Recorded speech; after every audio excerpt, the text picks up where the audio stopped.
Bonjour à tous et bienvenue dans cette nouvelle vidéo. Oui, aujourd'hui, queue de cheval. Voilà, j'avais envie d'avoir un petit queue de cheval aujourd'hui. J'espère que vous m'en voulez pas trop.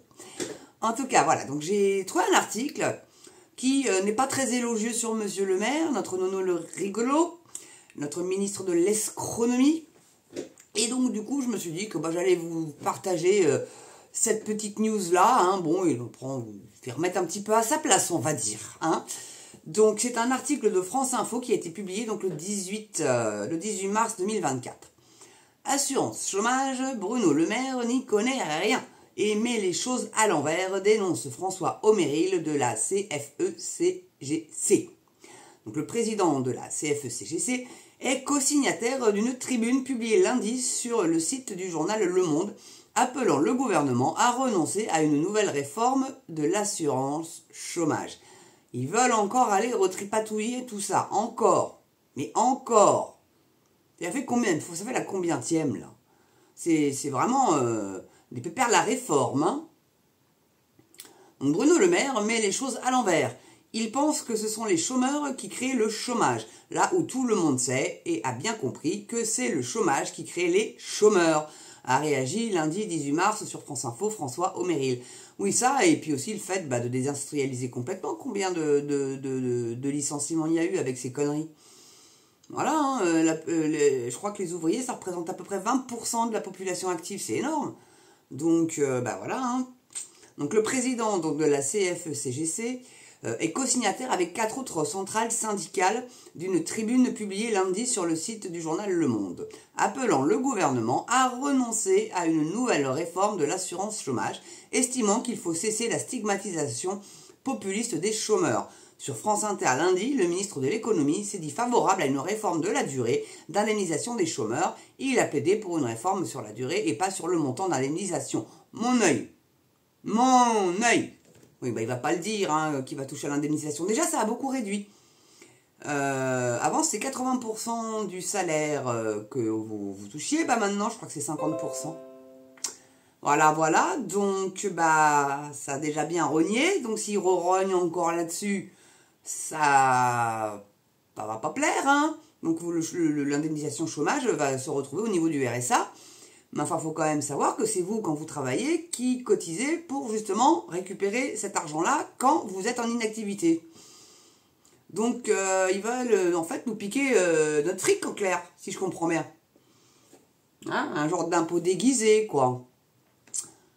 Parce que comme ils veulent pas augmenter les impôts, ils essayent de filouter comme ça, avec des petites réformes dans cet esprit-là. Moi, c'est comme ça que je l'entends. Pas vous, dites-moi dans les commentaires si vous pensez la même chose. Mais ça y ressemble fort. Donc des réformes pour des réformes. François Omeril dénonce la volonté idéologique du gouvernement de faire des réformes pour des réformes, sans jamais évaluer l'impact, et ça c'est vrai, de ces réformes sur le terrain. Donc il estime que le gouvernement méconnaît les études qui existent sur le sujet. La question des dispositifs d'indemnisation est étudiée. Et il est prouvé que le niveau d'indemnisation est quasiment sans impact sur la motivation des chercheurs à retrouver un emploi. Oui, oh. Ça peut se discuter, ça. Hein. Donc François Omeril précise que les études européennes sont toutes concordantes sur l'aléa moral, le niveau de démotivation qui peut exister chez des gens qui cherchent un emploi en fonction de leur indemnisation. Selon le syndicaliste, cet aléa moral est très faible en France, plutôt inférieur à la moyenne européenne, alors qu'en moyenne, en France, on est un peu mieux indemnisé que la moyenne européenne. Ouais, c'est vrai qu'en Allemagne, c'est coup de balle. Hein. Après, je connais le calme. Après, les autres, Portugal, Espagne, je pense que ça ne doit pas être vraiment mieux. Hein. Donc, selon le patron de la CFE-CGC, il est démontré que le niveau d'indemnisation est sans rapport avec le niveau de motivation et de facilité ou de difficulté à retrouver un emploi. François Omeril reproche au ministre de l'économie de gouverner en fonction de ce qu'il a entendu le dimanche matin dans le bar dans lequel il a l'habitude d'aller boire son café. Ouais, ou autre chose, un petit calva, il tourne peut-être au petit calva le nono le rigolo, hein. Parce qu'il a toujours les yeux rouges, vous avez remarqué qu'il était toujours rouge? Picole, non? Bruno Le Maire plaide pour une réforme sur la durée, sans toucher au montant, alors que Gabriel Attal est favorable à un tour de vis également sur le montant de l'indemnisation. Mais vous allez voir, ils vont faire les deux. Ils vont faire les deux. Vous avez cotisé, ils vont venir en récupérer une partie de ce que vous avez cotisé. Enfin, non mais c'est incroyable. Cotiser... C'est en moins sur votre paye, donc c'est de l'argent en moins pour vous, vous le récupérez juste après, ce qui est juste un juste retour de manivelle, j'ai envie de vous dire. Hein. Donc ces nuances font dire à François Omeril que le ministre de l'économie n'y connaît rien. Il ne connaît pas mieux ça que la façon de calculer la surface d'un hectare. Bim. Donc le président de la CFE-CGC explique que le niveau d'indemnisation est un niveau nécessaire pour conserver un niveau de vie suffisant pour pouvoir se consacrer à 100% à sa recherche d'emploi. Il rappelle que quand on doit consacrer 80% de son temps à chercher de quoi vivre au quotidien, on a beaucoup moins de temps pour chercher un emploi. Le syndicaliste plaide pour que le niveau d'indemnité ait un rapport avec le niveau de revenu qu'on avait quand on était dans l'emploi. Ça me paraît logique. Paraît logique, tu vas pas filer 500 boules à un ancien cadre qui tournait à 3000, 4000 balles par mois, quoi. Tu vois, c'est pas... Il pourra plus payer la traite de sa maison, il pourra... Enfin voilà, quoi, c'est le bordel. Donc Bruno Le Maire méconnaît la vie réelle. En ce qui concerne la durée d'indemnisation, tout dépend de la qualification que l'on a et de la mobilité aussi que l'on a. Bah oui, parce que bon, mettons, il y a une offre d'emploi, vous êtes dans le nord de la France et dans le sud, faut déjà avoir les moyens de déménager, faut aussi avoir une vie de famille qui peut correspondre, parce que si vous êtes marié à quelqu'un, ou en concubinage ou autre, vous vivez avec quelqu'un qui a un travail, un beau travail avec un beau salaire, vous n'allez pas faire déménager tout le monde et mettre un chômeur de plus, là pour le coup, voilà, donc c'est compliqué. Et ça, le maire, lui, ça lui passe au-dessus du cigare, à mon avis. Hein. Enfin, donc il juge enfin que Bruno Le Maire méconnaît la vie des chômeurs. Ce n'est pas évident de traverser la France pour aller rechercher un emploi, parce que souvent, on est en famille, c'est ce que je vous disais, on a un conjoint, il a un travail, ou alors on est séparés et on doit assumer la garde alternée des enfants. Ça, c'est la vie réelle. Et cette vie réelle-là, Bruno Le Maire la méconnaît, martèle François Omeril. Eh bien, il n'a pas tort, hein. Alors, ils font des réformes, mais ils savent pas si ça va avoir un impact positif ou non sur les gens. Ils s'en foutent, en fait.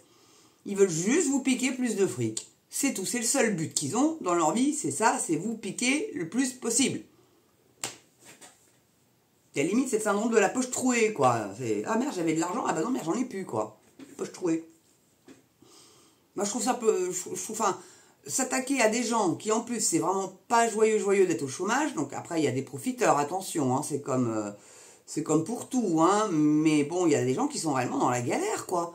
Faut payer la traite, faut pouvoir payer son loyer, faut pouvoir payer sa bouffe, son essence. Ses réparations sur la bagnole, s'il y a besoin. Enfin, je sais pas, quoi, il y a des coûts, Et ça, ils en tiennent vraiment pas compte du tout. Ils sont contre-foot, en fait. Ils veulent vous enfoncer encore plus dans la précarité, hein. C'est tous dans les bars HLM, et eux, ils vont habiter les hyper-centres-villes. Voilà. La classe moyenne sera dans la périphérie, enfin, juste autour de l'hypercentre. Et puis, les gueux, dans les bars HLM avec la violence et les trafics de drogue qu'on connaît. Ça, ils en dégront pas, hein, les trafics de drogue. Ils laissent monter parce qu'ils calculent ça dans le PIB, ces enfoirés. Plus de 3 milliards par an, hein. Et c'est pour ça que la note de la France, finalement, elle reste à AA, quoi. Parce qu'ils intègrent là-dedans l'argent de la drogue. Donc oui, on est de ce fait un narco-État. Puisque l'argent de la drogue est blanchi dans l'économie du pays. Donc bon, c'est cool, hein. C'est cool. Enfin bref.